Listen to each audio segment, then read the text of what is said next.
Srimate Namaha.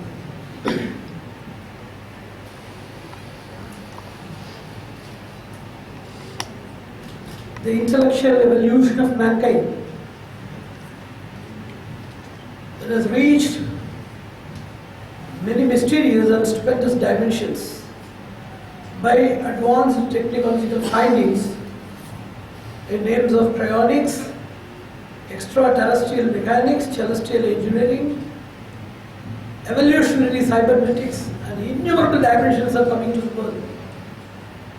And I always used to render in my lectures about some specialties of modern technology. 100 wonders and blunders of technology. There was a special lecture which was based on the heading known as Fatality and Fortune of Technology. In that we have enlisted both the blunders and wonders. And one of the blunders is very much relevant to today's topic.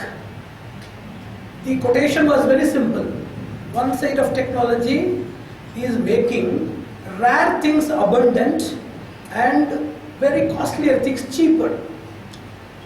One side of technology is making rare things present and abundant, and things which are very costlier and inaccessible in nature, they are brought to the affordable binding or embrace of commons. This is one side.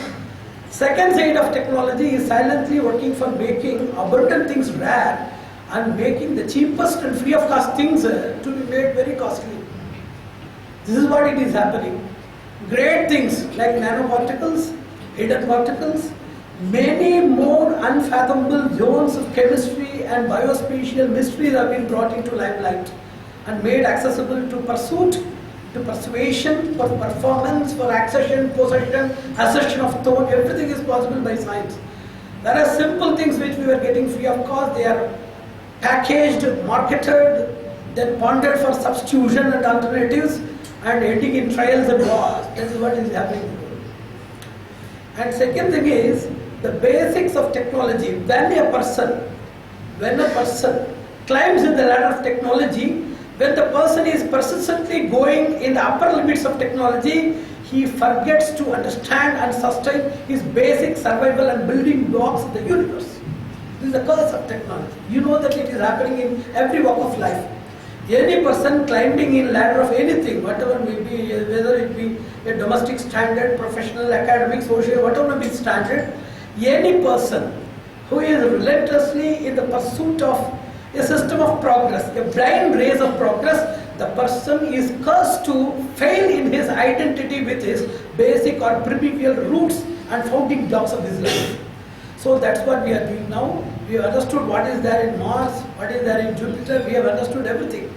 But we have not understood what we are losing in our own planet Earth, which are the building or the constructive blocks of not only the spatial structure Earth, but also the spatial structure in the form of all living organisms. So basically, it is an alarming time. Whenever we see about various crises and issues of the society, we go through different phases of transition. At the same time, we go through different phases of decline. We approach so many things through different phases. The same thing gets into phases of decline in the second stage. The third stage, when we are trying to get the sense of retrieval, when we are going to bring the glory back, there are innumerable phases. First thing is awareness. Second thing is alert. Third thing is alarmed. Fourth thing is apprehension. Fifth thing is comprehensive view. Sixth thing is academic pursuit. Seventh thing is research and methodology or research and development. Final thing is innovation, and the final thing is acquisition or solution. This is a phase of retrieval in knowledge. So what we have seen in the glorious expansion of the global civilization, we have seen phases of transition and development. Now, in the pretext of advancement of science and human caliber in the name of civilization, we have seen the phase of decline where we are at the verge of losing air, soil and water, the most essential things. That's what I used to say, was. If something exists, we used to say is. If something does not exist now, we used to say it as was. It was there. What is that was? WAS, water, air and soil. That is the acronym expansion for what we are going to say after a century. It is not an undue threat. It is not an exaggeration. It is not fantasy or imagination of some sort of formal scientists or some sort of pessimists or some sort of futuristic imagineers. It is something which we have understood that we are at the verge of collapse. There are three things: shortage of resources, second thing, destructive outflow of resources in abundance, third thing, contaminated resources which are fatal in nature. In water also we are facing the same thing: contaminated water, drought and floods. CDF we used to say. So whenever we see these type of resources in the society, we may be laughing or we may be merry-making with our own resources because we have water for today. And certainly tomorrow and day after tomorrow we may not be having any doubt. Because so many people will have their own agendas. I told that I am going to Hyderabad for World Water Day. Then one person told, no, today is water day, I have to go. And I told him, March 22nd is the appropriate water day as per the international norms. He told, I have to go for water now, today is my water day. Once in 2 weeks I get water, today if I don't go, I don't get the water. So, everybody's individual situation may be different. So what is the role of civilian consensus and consciousness to decide these things? One, what we are getting now may not be available for us tomorrow. Second thing, the same condition that other people are facing may be a condition imposed on our futuristic zone or on as a transgenerational impact on our future generations. It may be possible. The third thing, social negligence. If somebody is suffering, I always used to say, if somebody is suffering, if one person is not suffering, we should understand that God has spared that person. He has spared that person to be free from suffering in order to take care of the other person. So it denotes about social negligence, personal negligence and transgenerational negligence. So everybody has that particular zeal hidden inside, which should be provoked by such mind-boggling lectures, that inspirational demonstrations and deliberation, to see that the spirit is kindled to create a common mass consensus. CMC, that is very much essential for awakening of this issue.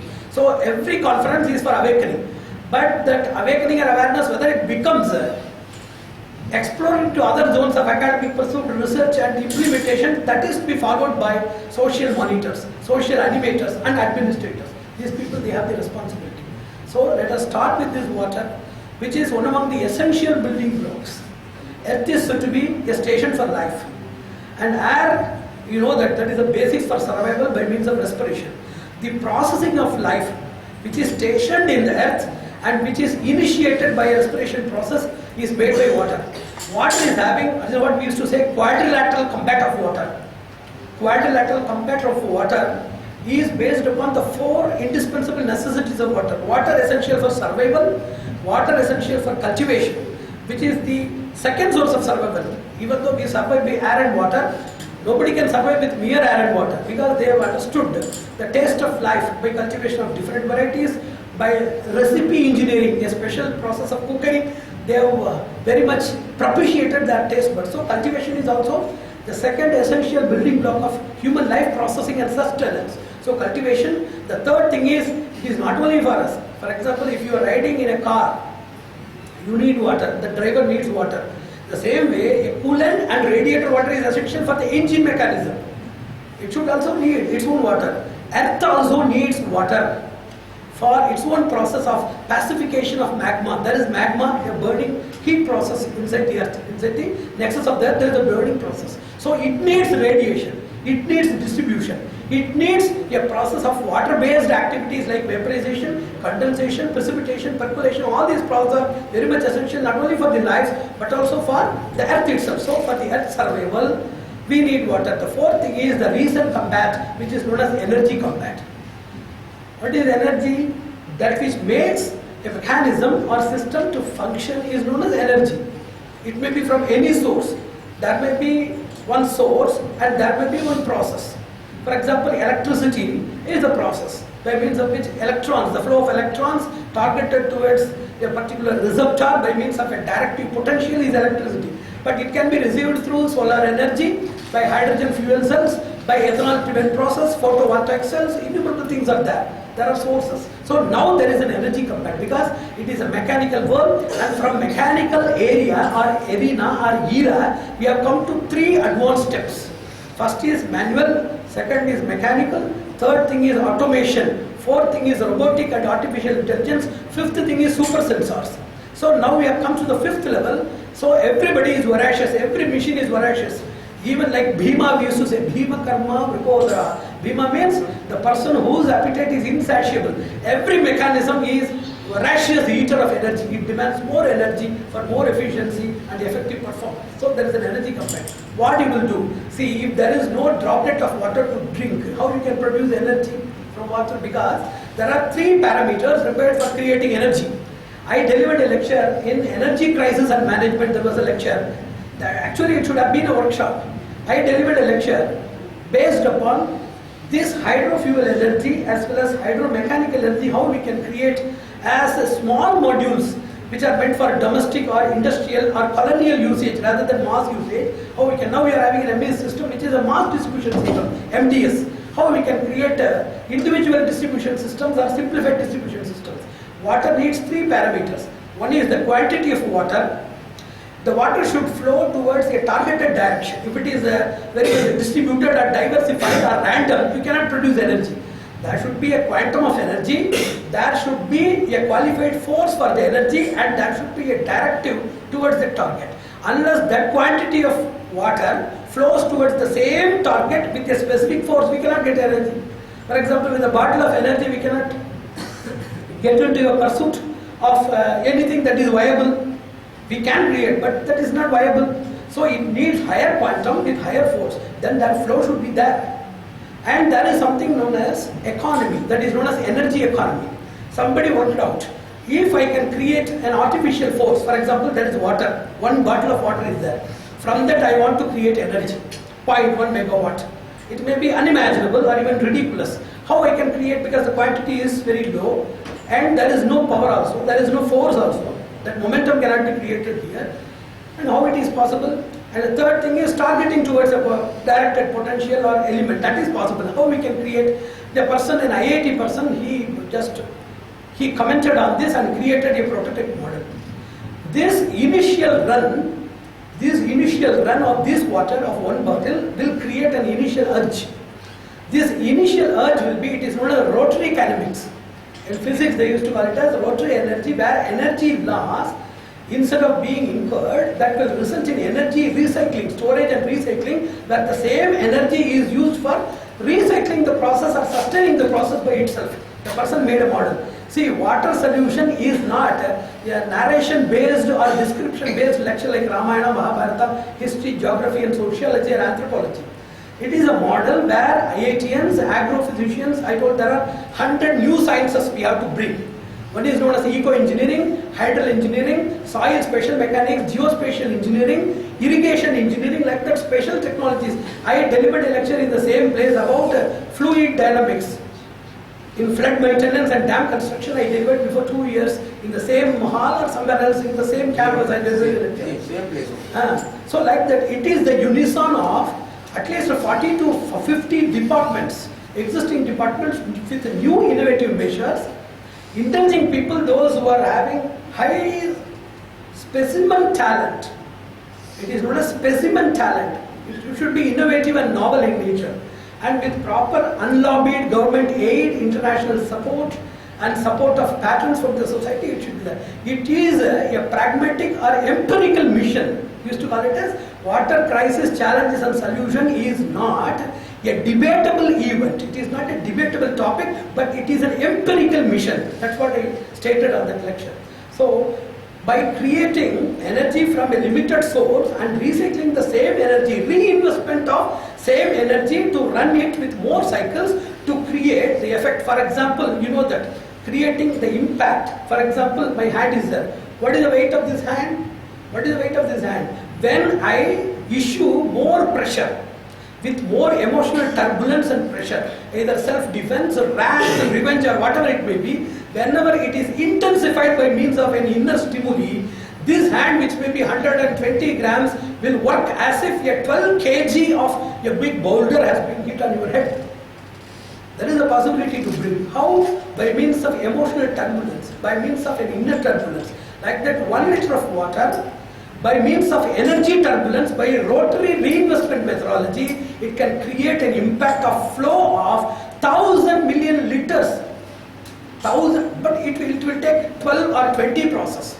12 or 20 process or phases that will be there, but there is a possibility for enhancement. Now research is going on how to make limited source of energy sources, limited quantity of energy sources to be recycled more with the turbulence so it can produce more energy output. Because getting more sources is not possible. So there is a quadrilateral combat for survival, cultivation and various other supportive needs. Third is for the earth survival and the geospatial functioning itself, and fourth is for the combat for energy, fighting the energy crisis. So we very much need. There was a research going on in one university, Hopkins University. There were few people interested in creating alternative for water or creating a water-free life. How we can live? Is there possibility for living without water? There was a research going on. Water is the hypersolvent of body, without which nothing is possible of being incorporated inside and assimilated within the insides of the body. So water is basically the super solvent. And for all metabolic processes of the body we need. And for all plants and other kingdoms, for photosynthesis and for cellular respiration. Without water it will not function. And for all aquatic bodies, you know that they are based on water survival itself. So it is very impossible. Recently a research has been conducted saying that there are few bacteria which are not consuming water at all. Without water they are surviving. And there is a possibility of bringing a biosuit. What is biosuit? To get into the shoes of somebody. What is biosuit? This name is very new. You have to search in net if it is available. What is biosuit? A person's particular organic nature. I am having a nature. I am a mammal. I am a human being, Homo sapien. A Homo sapien mammal getting into a suit of aves, pisces, reptilia or amphibia by means of a biotransfer or a special incorporation. It is a scientific fantasy or let it be an imagination. They are trying to understand that there is a bacterium or there are bacteria which are devoid of water. Now recently they have understood that those who are living in highly equatorial regions like Thar Desert, Sahara and desert-based species, they are having a special quality. Without getting water from the external sources, they are consuming metabolic water. What is metabolic water? By means of an external oxygenesis, water is created inside the body that cools down the entire metabolism and supports and fosters or nourishes the inner enzymes by means of a metabolic process that is known as metabolic. For example, there is kangaroo cat. You must have heard of kangaroo and cat. There is a special version known as, it is a desert-based species, it is known as kangaroo cat. It has been proved that kangaroo cat is not consuming water. But this is a particular research going on. But so many scholars, great scholars, ecobiologists and bioanalysts and geogenetic specialists, they have identified it is impossible to live without water for any living being starting from amoeba to Brahma. There is no possibility for anybody to live without water because water can be consumed in the form of vapor, moisture. It can be drunken, it can be absorbed, it can be intaken, it can be porously absorbed. There may be a process which is different or distinguishable from the other. Without water, nobody can survive. That should be a process of water consumption which is not known to you. So, taking water is our common special identity and common revolutionary heritage for all human beings. So, it is our prime duty to see that we get into this water retrieval project. So, what it is known as Independence Day. The real Independence Day, just as to liberate the nationals from the aliens, we have to liberate water from various things. There are three things. Three enemies are there. Storage enemy, usage enemy and wastage enemy, we used to say. In water management, three things are there. So, how is the storage project and storage processes, how could they be made more effective and fruitful? How usage can be ethical, sensible, productive, and how wastage can be minimized, prevented or recycled and brought back as reinvestment. So what is the immediate business venture for all people? That's what I told in lecture at the World Aqua Congress, Delhi. I told the immediate corporate social responsibility for all companies. It may be great companies or simple companies or medium-sized enterprises. The immediate liability and responsibility for all companies, CSR, is to bring back water to the world and to retain the glory of a water-filled earth once again. It is the immediate responsibility. Water consists of 4 divisions, I used to say. One is water duty, second is water charity, third is water trade, and fourth is water politics or wars. Unless you understand, if you are reading water as H2O, then you should read the same paper and you should drink the same paper. Not only reading, you should also drink the same paper. You cannot understand about water unless you understand about the trade aspect and political aspect. In future they have predicted that there will be hydral wars. Like tidal park, there will be hydral park and hydral wars.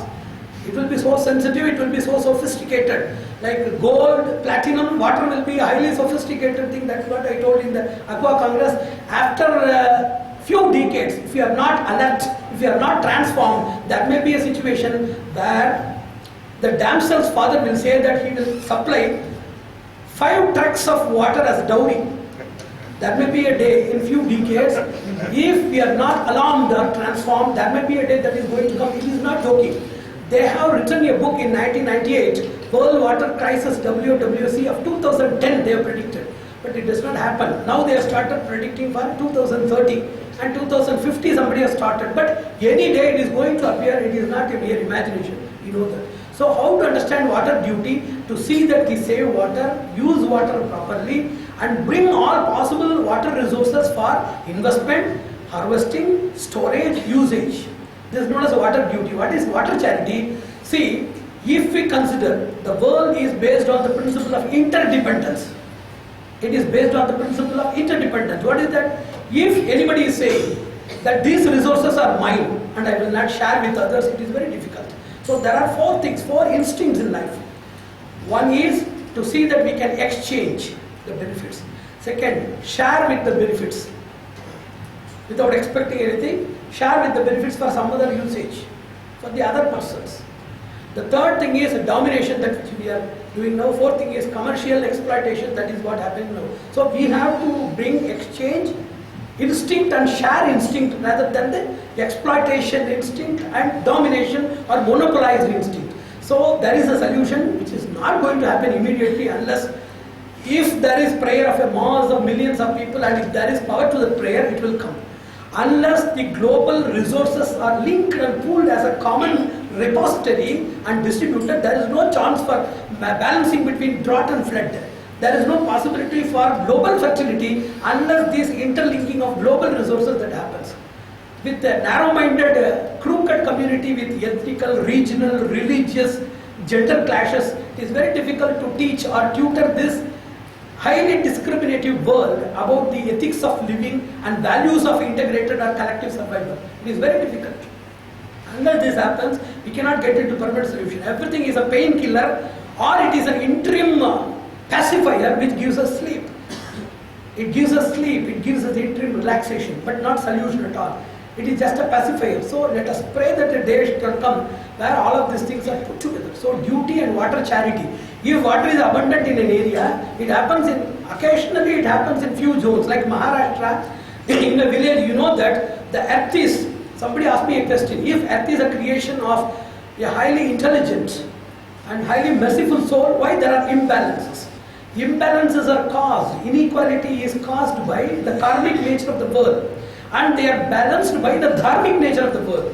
That which creates the imbalances is karma, and that which levels the imbalances by means of mutual love, understanding, fraternity, sympathy, empathy, mercy and other values, that is known as dharma. So God has created imbalances to understand, to testify, to testimonialize whether you have civilized or not. If you are civilized enough to understand the value of your human nature, certainly you will love to share these resources and see that you contribute to others, you won't exploit from them, you don't waste any resource. These are known as 3 guidelines of natural usages.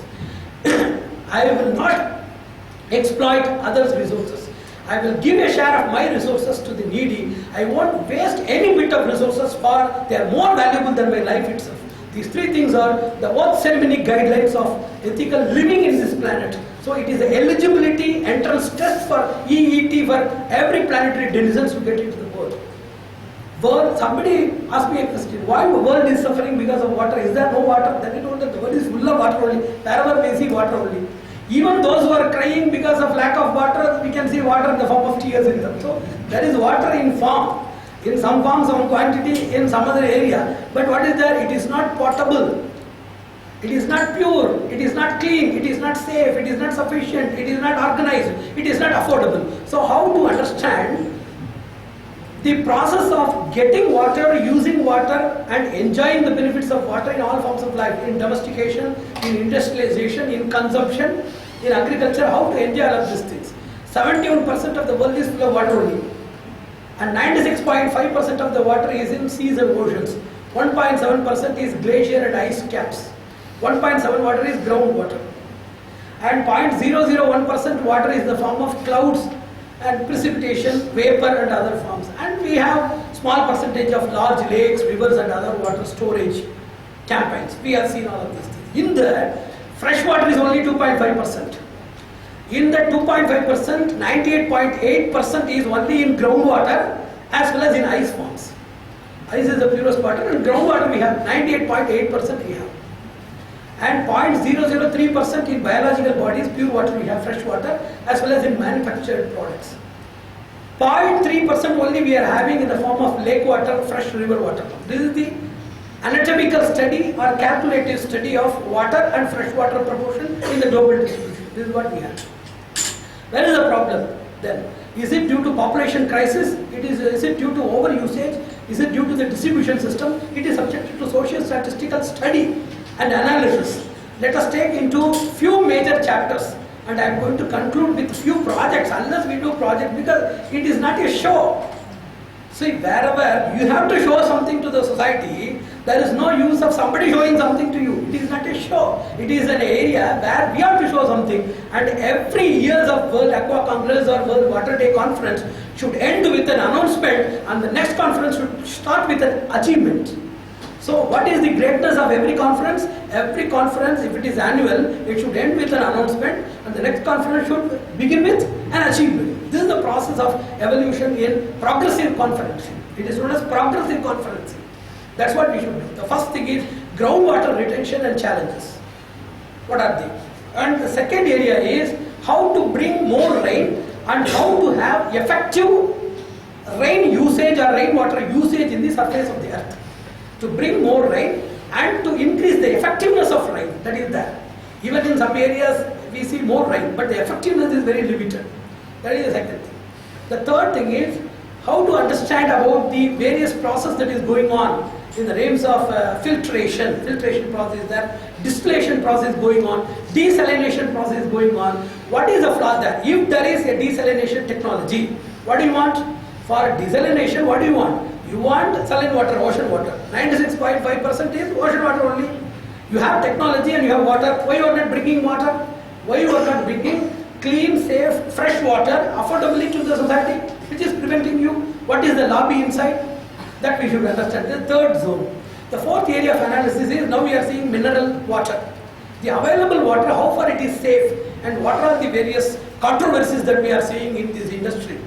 In its preparation, in its package, in its transportation and sale, we are seeing lot of unethical practices and hazardous implementations we are seeing in that. What we are going to do for that, and what is the real position behind this packed water. How far we are safe with our water, drinking water. That is the first area. And the final thing is what are the alternative methods, various alternative methods that are being followed by people, like artificial raining, artificial water, water energy capsule, energy water substitute, hydro capsule substitute, life substitute, like that. Innumerable people. See, if you have no other work and if there is somebody to give you funds, you can research about anything. How to eat through your nose and respect your mouth. You can start with $10 billion. If you don't have any work, and if somebody is ready to fund for you, innumerable whimsical experiments are happening in the world. I am not joking. You are going to do it. What are the alternative things that are happening in the world? And finally, what is the possible, plausible and pragmatic solution for that? These are all the various topics, headings that we are going to discuss. In groundwater retention, first of all you should understand, water is always an imagination. Water is always an imagination. For those who are not implementing these things are not implemented at all. Groundwater retention, see, whenever somebody is talking about something, all these people, they don't have anything to do with water. For example, myself, except that we are consuming water, taking bath in water, we are all consumers of water. We are having the common identity that consumers of water. But how far we can be a source of implementation to society? We cannot do that. But we have two sources. One, to network with NGOs. Those who are dealing with 2 or 3 projects we can take. One is domestic water safety as well as domestic water usage awareness campaign we can create. For that we need a few NGOs, those who are going to work with the local people. And there is a lot of union, agricultural union, other unions are there. They are bothered very much about their reservation, cancellation of loans, subsidies, aid and other thing, not their promotion, progress and sustenance. They are bothered about various things and they are convinced with appeasement rather than solutions. So somehow we have to approach these agro unions and agro-based NGOs, how far we can influence the reach of this knowledge. Groundwater retention is possible only by a process where we can allow the ground to take water and return the same. It is not possible as there is heavy sand mining and soil mining happening in the world. There is soil layer erosion and soil loss that is happening in most of the parts. Second thing is sand mining is also happening. If rivers, they don't have proper layer for percolation of water and retention and distribution of the water to its shores and accessorial areas or proximate areas, how there will be ground table water retention? That will not be possible. So sand is essential for construction technology. That is what we used to say it as an amphibian or ambilateral technology. When sand is needed for construction, at the same time sand is also needed for groundwater retention of running or flowing water sources like rivers or seas. How there can be a possibility to maintain the same? Yes, there is a possibility. God has given a special talent of analysis known as ambilateral study. How to create the sand level, because sand is being accumulated by running water. When it reaches, there is an optimum level or layer where it becomes essential or indispensable for the water to get into retention and preservation and distribution. More than that level if you take, you can use for construction. Is of taking in deeper level, you know that it is different from this. If you take more volume of sand in a widespread way, instead of deepening the process of sand, thereby harming the layer that is essential for groundwater retention, you can get ambilateral benefit. You can support groundwater retention as well as be also a source for effective construction measures. It is possible. Point number 2, what they are saying is the first major enemy for groundwater retention is road. The infrastructural development, what we are saying as the best torchbearer for national development or global standards. What do you mean by global standards? Rubber road, concrete road, cement road, tar road that you are saying. No doubt it may be essential. I delivered a lecture about infrastructure development. If the same soil layering, you know about soil layering, mere soil layering, if continuous usage, you should understand that, you should experiment it at least in 1 kilometer. If you create a heavy soil layering of 2 or 3 layers of heavy soil layering, if you do, by means of continuous transportation, you will get the sturdiness of the same tar road over a period. You should understand that. The same soil which appears to be loose in nature, by means of proper structuring, layering, and by means of a coursing, like concrete, you know that there is a process of coursing and tempering. By means of same tempering, by continuous or persistent usage, you can get the same benefit. So the second thing, it is not analyzed by us or by traditional scientists. Modern people say that whenever you have respiratory blocks in the form of cement, concrete and tar, there is no water absorption, and this also not effectively distributes in the sites. In the sites also there should be a pro-flow precipitation that may be available by means of effective construction. Even if you construct the roads by means of effective construction, you can facilitate groundwater retention at least in the borders and in the sideways. That they are not doing. That is the second thing. Third thing is interception of flow. How we can intercept this flow? Runoff, it is what we call, in technical language it is known as runoff. How to intercept this runoff? This interception can be made possible by means of constructing effective channels, effective diversification. See, there are 2 losses in water, you should understand. One is deep percolation loss. If it goes more deeper, it may not be useful for our immediate need. If more things are distributed, if they are traveling horizontally, they will not percolate inside, creating groundwater retention. So how to intercept this runoff? By means of creating diversions. Storages and routeways we can intercept. And how we can spread. How we can spread, if the same thing is diverted towards a particular level, it may not be available for a mass, for a wider perspective. How we can make the spread off possible? The spread off is possible by means of creating percolation tanks, by creating bunds, by creating percolation tanks, by creating infiltration ponds.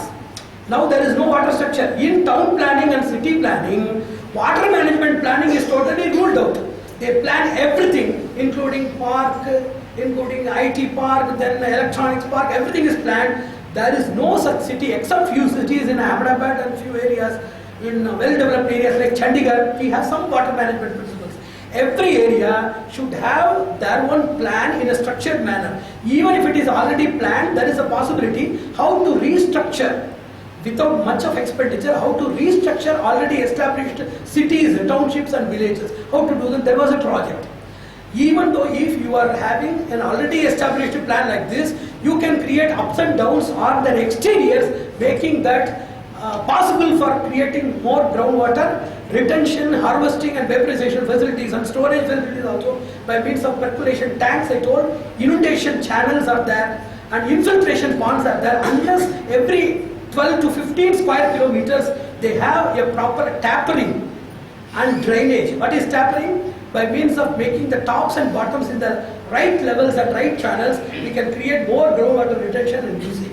It should be done. If you are not interested in doing, we cannot get the groundwater retention at all. And how to create recharging. What is recharging? If you get water from the same area should be provided a reasonable justice by means of recharging. Recharging of water is also possible by means of creating recharge dams and changing the process or restructuring the channels. Now the available water canals and channels, they are not rechargeable. They are not rechargeable in nature, they are artificial in nature. And how to create, they are known as aquifers. That water storage and retention channels are known as aquifers. Recharging of aquifers are also possible. Recharging is possible by creating two types of wells. One is injection through deep wells and second thing is shallow well.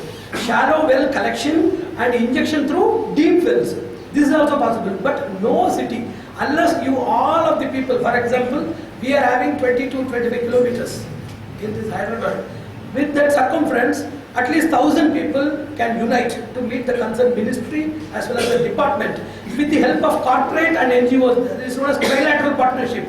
Public along with NGOs as well as corporate funding. If they approach the department will not initiate anything. They won't be regular in funding also. If we can create a trilateral partnership and approach the department, approach the concerned government, certainly we can create a small model. In this big world with thousands of square kilometers, we can create a small model for 10 kilometers or 25 square kilometers. What is this area? What is it? Aqua mapping. What is it known as? Aqua mapping. Where is the exhibition hall? Where is museum? Which is the best restaurant? Which is the best lodge? Where is Taj Coromandel Krishna? Is it the mapping of any country? The real mapping of a country is mapping about the water, mapping about poverty, mapping about manpower, mapping about intelligence and talent. This is the real mapping. Let other people do other mappings. Let us do this mapping. What is aqua mapping? For this 25, if two people are ready, two students from civil engineering can take this project. Within 15 days, they will immediately they can just conquer this. Within 15 days, they can achieve this. How? Aqua mapping deals with what is the average rainfall. We have the data. We have data. We have a special engineering research institutes and we are having meteorological satellites. We can get the data from the storage devices. We can get the data. What is known as? It is known as hydrogeological data. Hydrogeological data. Rainfall data is specially available. Studying about the elevation level, evaporation level, everything is there. The minutest data is available. Let us collect and create an aqua mapping where water is more and what is the tappable surfaces and what is the tops and bottoms of this surface, where we can create percolation pond. What are the available water structures like ponds, tanks, bunds and other areas, and what is the performance and deficiencies. And where these alternative supportive devices or supportive establishments can be created for this area. A small project can be given. It may be lesser expensive when compared to the benefits that we are getting in the form of rain retention and water distribution in a more effective way. Somebody should initiate that. And finally, let us talk about rain. I delivered a lecture like rain is based on positivism. Unless people are positive and good-hearted, there won't be any rain. There is a scheme according to our tradition where says that the Dharma only comes as rain. Then somebody asks, Cherrapunji, there is always, in Meghalaya there is rain. Who is doing what dharma? Then he told that dharma brings rain. That does not mean that all rains are brought by dharma. Once there should be a small workshop about rain, types of rain, as per science, as per the traditional science, that should be a seminar. Certainly it will be 100 times more interesting. You may be unbelievable, but certainly it will be interesting. It will be like a fiction play. It may be more attractive for the listeners. Everywhere there is a rain, but rain is a suchaka, it is an indicator of something. All rains are not beneficial in nature. There are maleficial rains. There is something known as tushti varsha. It is known as propitiation rain. That there is something good happening. It is known as tushti varsha. And Amaya varsha is an indicator, that rain is indicator of any great pandemic or epidemic invasion that is going to come. And arrival of a king, demise of a ruler, like that, innumerable things are there. Anyhow, they are not connected much with that. Rain, how it can be brought, tradition says that balanced equilibrium of positivism, perfection and order that brings rain. It is not only bringing rain, all waters pouring out of the clouds are not rain. That which brings you health, that which brings harmony, that which brings crop productivity, that which increases the longevity and the life purpose of human beings on earth is known as rain. Any other thing is just a water shower that is not designated as rain at all. Varsha is a qualified rain. For example, you know that collector may be male or female, but all male and female, they cannot be collector. It is a qualified designation. It is a qualified designation. So, rain according to our tradition is a qualified designation. You see, if rain comes, insufficient rain, that induces more heat from earth's surface. You might have noted, whenever rain comes, immediately cough, eosinophilia, sinus and various other things are provoked or intensified in the society. We are noticing it. Every rain brings a flu, a special disease, unheard, new. See, two people are inventing. One is the doctor community, second is the disease community. Everybody is competing and inventing new names, new drugs and new diseases. That's what we are seeing. So we are not getting the timely rain, that is known as seasonal or parvavarsha in Sanskrit. It should be seasonal, it should be up to the quality and quantity that is required, and it should cater to the needs of people, those who are living in that zone. That should be there. So that rain is not there. Apart from this traditional belief, rains can be brought only by one source: deforestation, reforestation. This is the main challenge that is going on. What we want to do? We want rain, but we don't want trees. We are cutting 100 years old tree and planting a new plants for today, which is not irrigated tomorrow. So the rapidity of deforestation, number of trees that you cut, and the rapidity of your deforestation is more than rapidity and effectualization of your reforestation. So there is only one solution for rain. Only one solution for rain, that is nothing but reforestation. That is the only way. How to create effective usage of rainfall? Effective usage. IFAD is a very great research institution. They have understood everybody is malpracticing. Because people are not aware of what they are going to do and what they are doing. Mass participation is not there. And technology is on other side, and the beneficiaries on the other side, and those people are not connected with the language, logical understanding, technical understanding, mediation and affordability services are not there. Technologies are available. I have already told about weather forecasting, rain data, rain statistical data, and fluid dynamic data, moisture interpretation, pesticide alarming, like that. All these things are very much understood by satellite interpretation measures. That is there in the high level, in the language of English, with the technical sophistication. And these people are illiterate people, those who are binded with their own routine work, those who are not capable of approaching them. So what we should do? We should build a bridge between technology and sociology. The socio-technical bridging by means of simplification of the language, accessibility and affordability of technology is the immediate way that we are not doing. How to create the effective rain storage method, how to create the raining to be more effective. Even though rain is very limited, how we can create it to be more effective. The first thing is, we have to immediately prevent the surface runoff. How we can prevent surface runoff in rainwater? There are only two ways. One is, preserve the residues of the plants, don't throw them. After the agriculture is over, harvest is over, the plant residue is there. Residue should be reinvested in the same land. That residue is not only capable of fertilizing that land, but also it prevents a more surface drill. What is surface drill? It more drills into the surface. that surface runoff can be prevented. You know that, see, without knowing this technology and IFAD research, we have been doing the same thing for centuries together in rural and tribal areas. People, those who are totally unlettered, those who are unlettered with modern technology, but super literates of traditional and intuitive technology, they have been using the same thing. So how to make residual reinvestment of the same plants that will cater to this need of surface runoff prevention. By means of organization. What is organization? More organic incorporation. Incorporation of organic elements and substances into the soil. Apart from the plant residues, implementation of organic substitution and organic embellishment or invigoration by means of all essential other organic waste that are apart from the plant residue, they should be put inside. So organic substitution and plant residual reinvestment is the only way for surface this thing. Second thing I have already told about, deep percolation. How to prevent the deep percolation loss? Deep percolation means it goes very deeper so that it is not possible for the plants to get that. It goes more deeper. How to prevent that? By adding clay. Recently they have identified by adding clay. Now there is something known as kriling. Now kriling and constructing artificial bituminous layers, all these things are modernly practiced. They have been using clay. Now recently somebody told the best way, the inexpensive way is to use clay, which prevents deep percolation of water. You know that clay retains more water. So adding clay to our soil, that prevents deep percolation. So prevention of deep percolation loss is possible by clay, which we have been using in tradition, that they are doing. And third thing is constructing water storage. Now in most of the lands, if you see in semi-arid and arid areas, water storage structures are not effectively constructed at all. They are used and immediately evaporated. Water effective storage constructions should also be facilitated and is there. And fourth thing is very much essential, it is very easy to practice.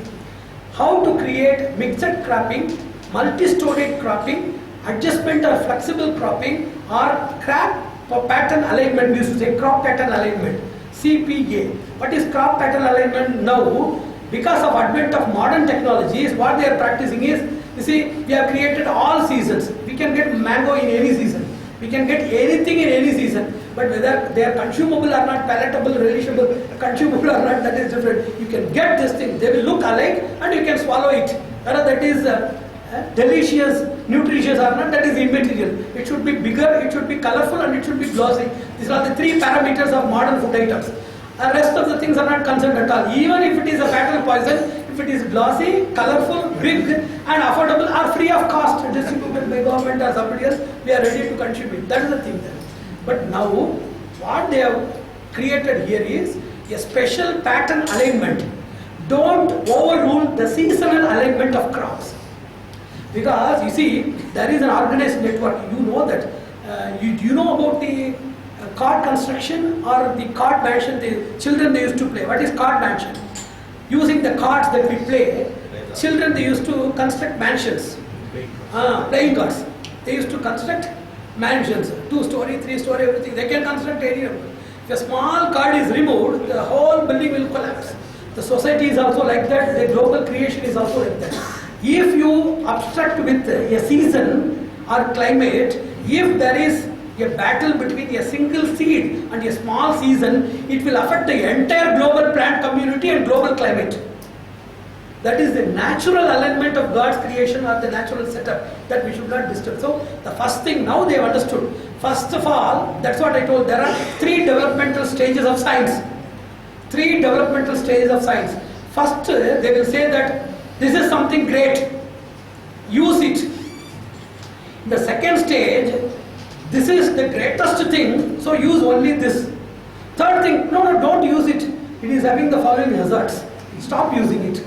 So, like that, trans-seasonal and transgenic plant as well as plant cultivation methods are produced by special plant genetic methods. You know that.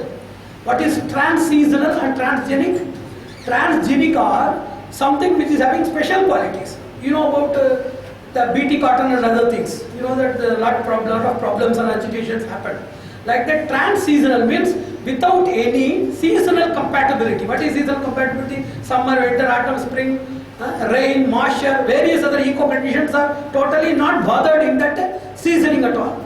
That is known as seed seasoning. In that seed seasoning, the external ecological compatibility is never bothered. Now what they are saying is, if you want to create effective rain usage and to create more effective agricultural project, you want to complete one major condition. What is the name of this condition? Seasonal alignment. Plant seasonal alignment should be there. Now they are saying. And second thing is, if you want to crop, certainly you should have a mixed cropping. What is mixed cropping? There are two types of crops. That which are having small or shallow roots, that which are having roots. Both should be cultivated simultaneously. If both are cultivated, what will happen? There is some special thing known as SSM. I have seen a person, a village person, peasant, just by holding the soil in his hand, he was capable of giving a data in his own measurement, but not in this measurement of the scientific metrics, but in his own agrometry, in his traditional agrometry, he was capable of doing that SSM. It is stored soil moisture. SSM is known as stored soil moisture. It is possible only simultaneously. We have seen a lot of such cultivations. Shallow root and deep rooted are cultivated together. That is known as mixed cropping. What is multifarious cropping or multi-storied cropping? Multi-storied cropping is known as agro-gallery. You know gallery, that auditoriums, they have gallery. Like that, there is an agro-gallery. What is agro-gallery?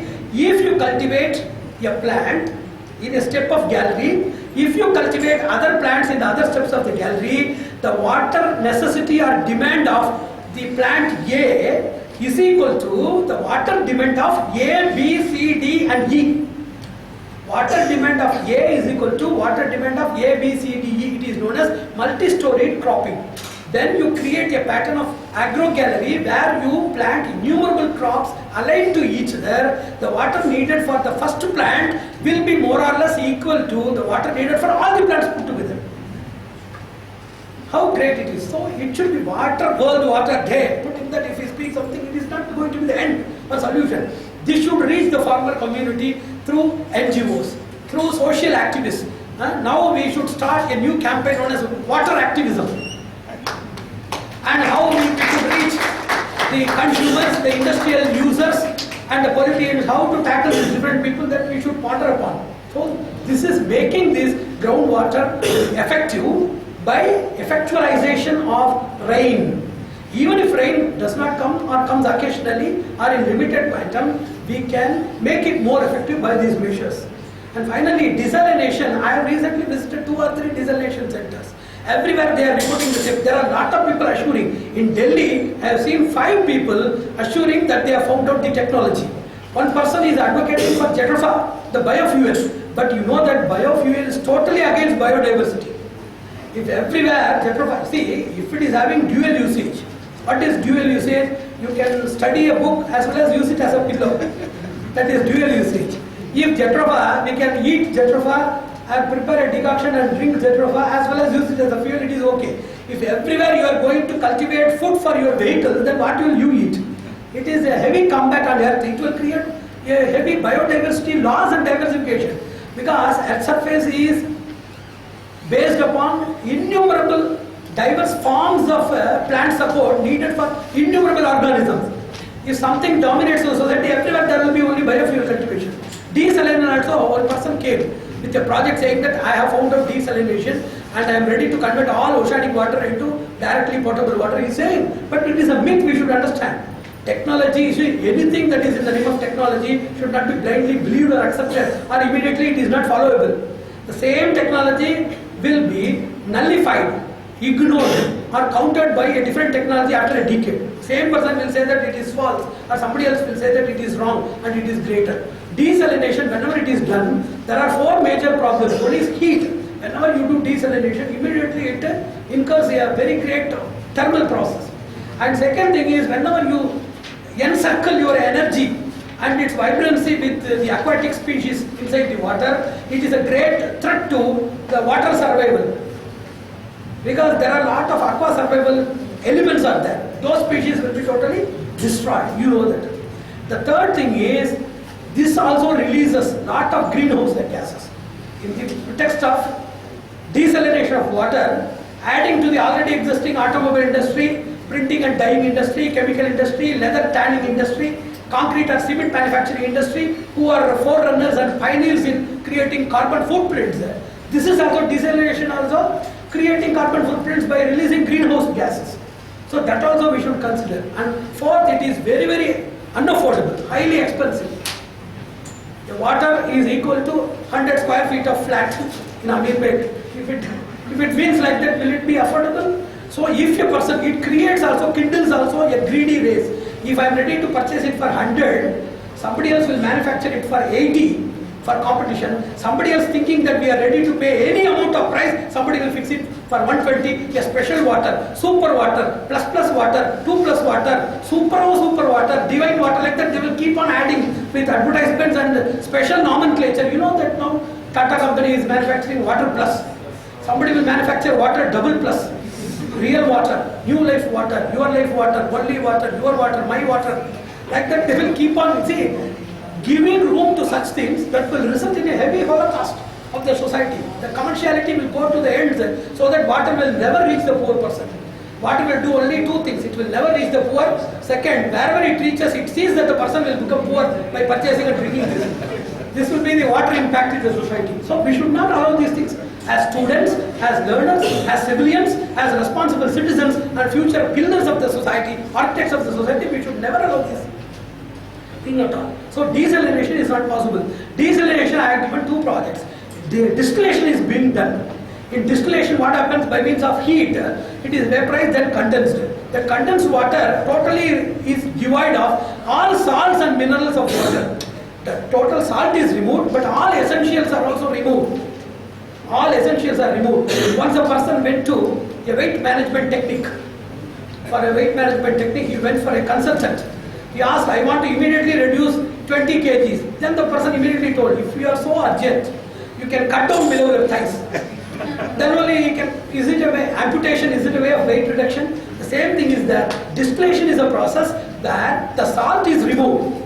Desalination occurs, but all essential energy and elixirs of water, they are also removed. This should not happen. I recently delivered about a lecture on some research happening to create a distillation chamber, vacuum distillation chamber, VDC. If somebody is interested, they can make a project. Vacuum distillation chamber mostly reduces the heat and boiling point of water, therein by the water becomes more effective. It is manageable than the conventional distillation water. This is what I have done. Apart from that, photovoltaic water distillation, then solar distillation plants, like that everybody is doing, but they are not foolproof, they are not safe, they are not complete, they are not brought in a complete shape to the society. And finally, innumerable people, I have already told, they are doing researches. I want to go to 1 or 2 things which are very funny in nature. How far they are going to be practical, I don't know. See, hydrogen and oxygen, that is water, H2O is water. And you know that the whole atmosphere is full of H2O. Do we have any shortage for hydrogen or oxygen? Then why we have shortage for water? Somebody asked me a question. Hydrogen is there, oxygen is there. We can just put together and create water. It is not so. See, you can place them together, but they should join. The hydrogen, the electrons in the orbit of 2 atoms of hydrogen should join with oxygen.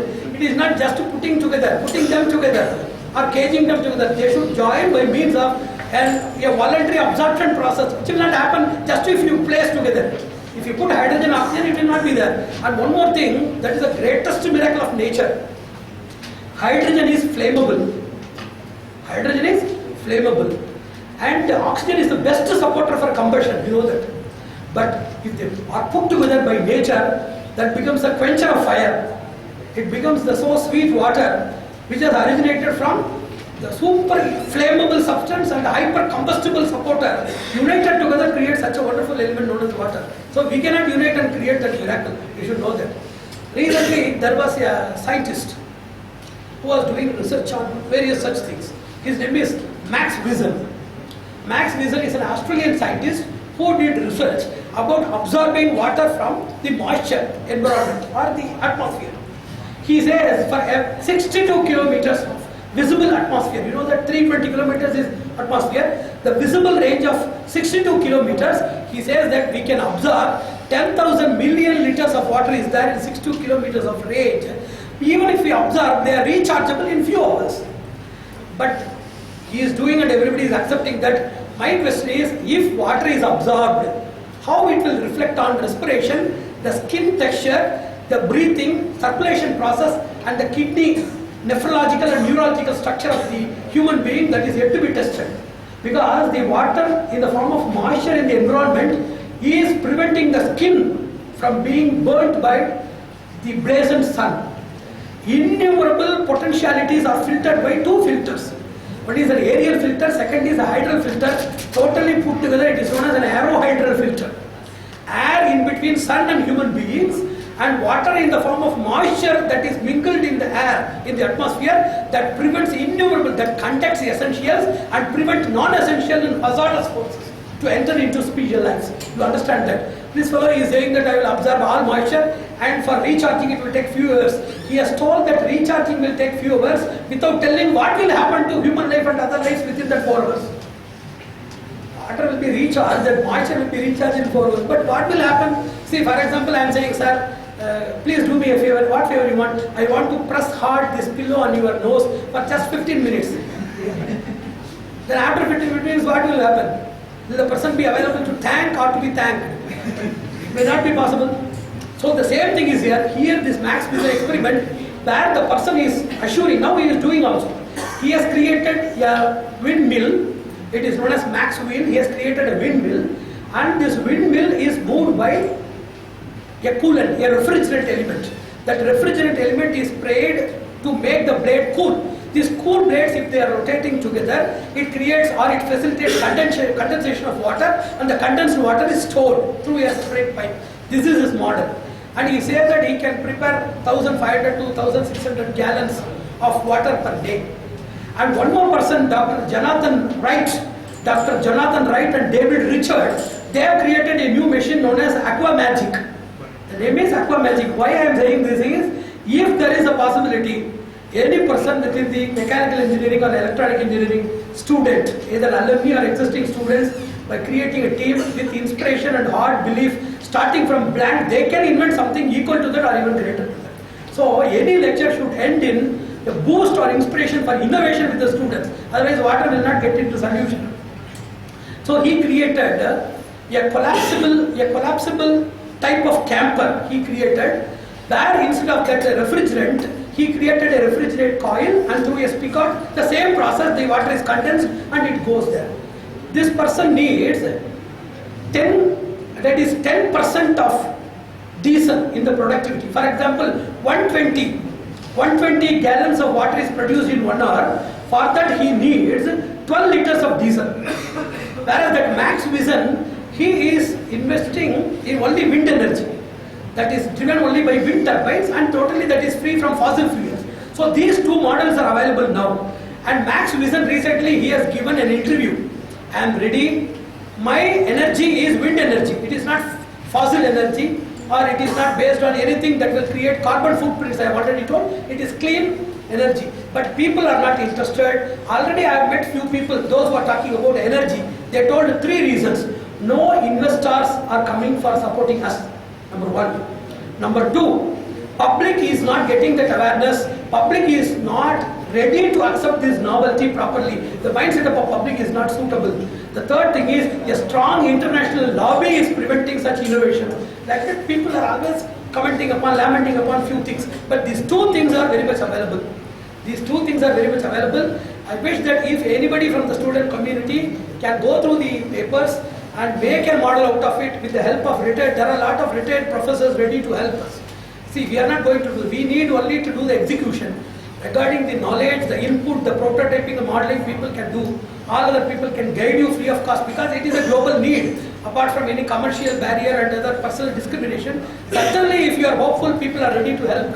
We should initiate something. And one more thing is artificial rain, that they are saying cloud seeding, by means of cloud seeding. You know that 2008 at Beijing, there was the Olympic Games at China. China wanted rain, not for public purpose.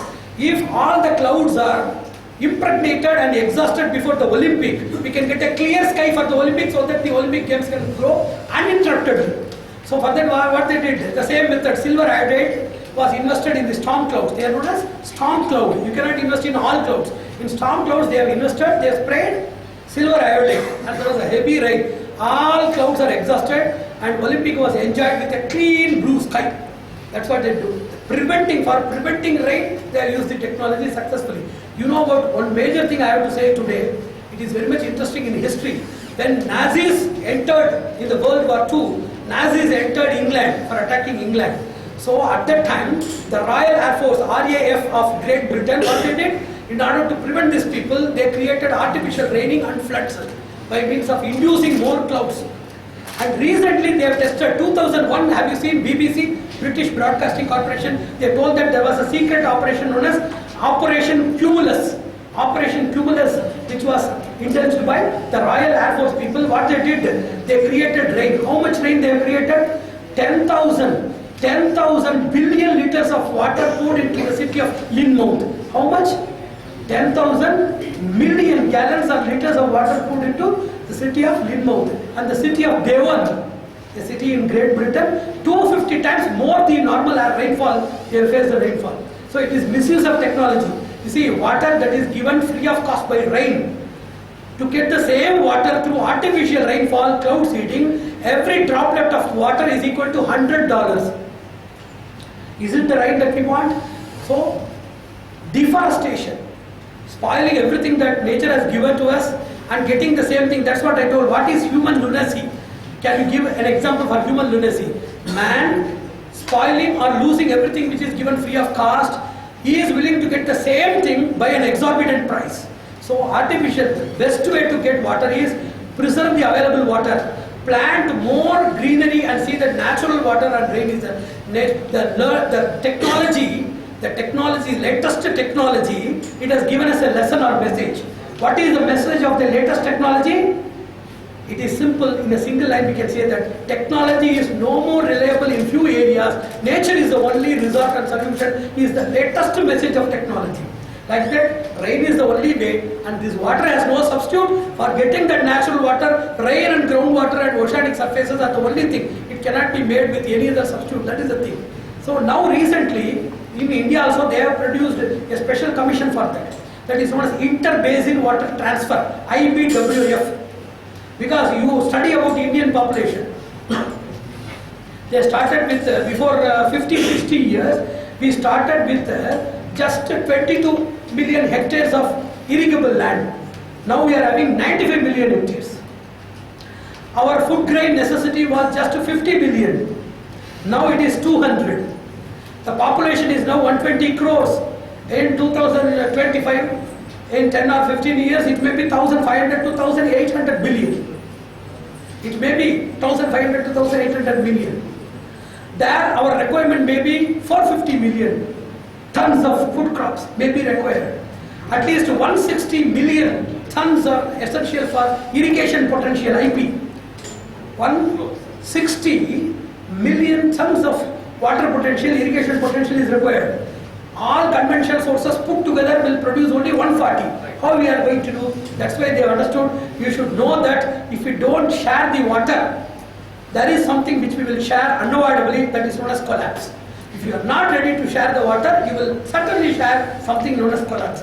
How it is? In India, you know that every year there is flood, especially from the Brahmaputra and Ganges. 60% of the water flow comes from Brahmaputra and Ganges. Every year there is an increase, there is an average loss or average reparation causing at least investment of 1,343 crores. It started in 1953 with 50 crores, 52 crores of investment for reparation and resettlement. Recently it has become 5,862 crores. Every year 1,343 crores of average reparation cost is going on. It is a colossal national loss and economic drain. It is happening. So what we should do, one area we are seeing, Brahmaputra, Ganges as well as the Western Ghat based western flowing rivers like Mahanadi and Godavari, they are having abundant water sources, creating floods in UP, Bihar, West Bengal. We are seeing that in all these areas, Assam, we are hearing about floods in this area. Leaving the other area in other extremity, Rajasthan, Gujarat, Andhra Pradesh, Karnataka, Tamil Nadu, all these things in drought. If there is a possibility for integration of these rivers by means of producing proper canals, That's what they are saying. If you integrate everything, we can get more electricity. We can create alternative navigation and transportation sources. Instead of this transportation burden, you can get that. You can prevent flood and drought. You can enhance agricultural productivity. Still, there are challenges. Once there was a big bilateral debate between supporters and antagonizers of this project. Supporters are saying that we can get electricity, other things. I was the judge there. These people against them, they are saying, if you are constructing all of these things, the ecosystem will collapse. Every 70 to 100 years, the river will change its course. If you are linking everything, then the natural change will affect in some other areas beyond your predictability. So, ecological problem. Second thing is, every river is contributing fresh water inflow to the ocean. If everything is prevented and diverted inside as an inward circulation method, then fresh water is prevented for oceanic consumption, which will affect marine life there. Number 2. Number 3, in the course of water, we have to deforest. You are talking about deforestation. For making this water to pass through, you have to totally dismantle number of forests. Fourth thing, lot of inhabited areas will submerge into water if you do that. Fifth thing, many people will be dislocated and their identity, their locality, their inhabitation, their occupation, their possessions and properties, all these things are certainly going to be a question mark. Displacement will create a very big chaos in the society. These 5 objections are done. I delivered a lecture where I have already told God I will always create in every benefit society there will be an amphilatelral approach. What is amphilatelral approach? We can do both the things. I delivered a lecture saying that both the things are possible. Without causing the eco loss, marine life loss, deforestation or displacement troubles, we can still make that. So we have to link the water sources. For that, we have to link our inner resources. Then I told in that lecture, saying a final statement, first of all, you should link yourself. Unless you are strong, unless you are networked and linked together, you cannot ask about linking something with something else. Unless you create mass integrity and make your voice more integrated, more invigorated, more vibrant, more affluent, more consistent, more constant, more persistent, more relentless, you cannot bring this change in the society. That's what I told. So it is something very, very, very deep in nature. Everywhere, see, before few years they have been talking about various diseases like cancer, AIDS, etc. After a decade, most of the diseases will be only water based. There was a scientist in 2006, Dr. Williams, he is known as Dr. William Sopite. Dr. William Sopite, he first identified that packaged water consists of something very dangerous, antimony. He was the first person to pronounce it in 2006. How it happens? In the process of packaging, water is having 3 ills and evils. One is inbuilt ills inside the water. Second, evils that are carried when it is carried in the plastic container. Third thing is ills and evils in transportation and preservation methods in your own places. So it consists of 3 ills and evils. He only identified in 2006 that it consists of antimony. Antimony that is there inside in the surface layer of the plastic is capable of being assimilated inside the water in 3 months. So within 3 months we should use. But these people, you see, they guarantee for 1 to 2 years. This packaged water, is it against the rules? Even the European Food Supply and Safety Organization is there. There is FAO at US. Even those people, even though they are knowledge-based people and they are advisories, their enforcement in the society is very low. Especially in countries like India, it is very poor. That's what we want to say. We should not use these type of things. Even though we are using, we have to accept that. Second thing is arsenic. There are a lot of traces of arsenic that is there in the packaged waters. So packaged water is worse than drought and water crisis. That is there. And third thing, in plastic, that's what I delivered a lecture. Who will find out the good guy for plastic? Recently, they have found out innumerable things. It is harmless, innocuous, we used to say in science, innocuous. Nicotine gum is there. So if you are a smoker, chain smoker, in order to be rehabilitated or de-addicted, use this. So God's creation is there. For everything there is a good guy and rogue in creation. Plastic is a rogue. Who is the good guy? Somebody is going to invent something known as salubrious plastic or good plastic or decent plastic, like we are saying about good governance. as we know about bad governance. Like that, there is something going to be salubrious plastic now, because in the plastic package, in the process also, lot of greenhouse gases are emitted. So every bottle of water comes along with carbon footprints because of its plastic package. So arsenic, antimony, lot of toxic gases that are emitted in the process of packaging and transportation also. That locomotion also, that creates lot of carbon. And one more thing, final thing is, any person purchasing this water is an idiot. Why? Because Coca-Cola, you know that Coca-Cola, Coca-Cola is using only tap water. Even though they can call it as mineral water, water analysts they have reported, Guelph is a water source from which recently, Pure Life. So does somebody here know about Pure Life? Nestle company's special mineral water is known as Pure Life. They are getting it in Guelph. Guelph is the name of an area. Like that, Brampton is the name of area where Coca-Cola fills the water. The water filled here is 10,000 times costlier than its real value. It is the latest analysis report. So everybody is not only a victim of this water, but also branded as filtered idiot or the best idiot of the year or Millennium Award by purchasing this water, which is 10,000 times costlier than its real content or real value. This is what we are happening. We are living in this world. We are dying every day.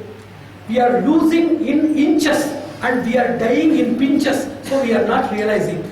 It is happening for somebody and we are dying in minuscules. So we are not realizing. Understand, be alert, get alarmed, speak and also spread the awareness in the society and safeguard water, because we talk about Amrita, we talk about Prasada, we talk about Anna, we talk about Brahma, we talk about God. For all of these things there is only one visible proof or form, it is known as water. It is the nectarine, it is panacea, it is ambrosia, whatever you may call it in mythology, spirituality, scriptures and hermeneutics. It is nothing but water. Now we are seeing water. Let us see the water for several generations in the safest and cleanest way. Considering this awareness campaign as an initial spark, it may be boresome or it may be wholesome so that people may not assimilate. But still taking this record, at least with a small diversion in this mega journey, at least with a small diversion in a particular direction, with a small project, will bring India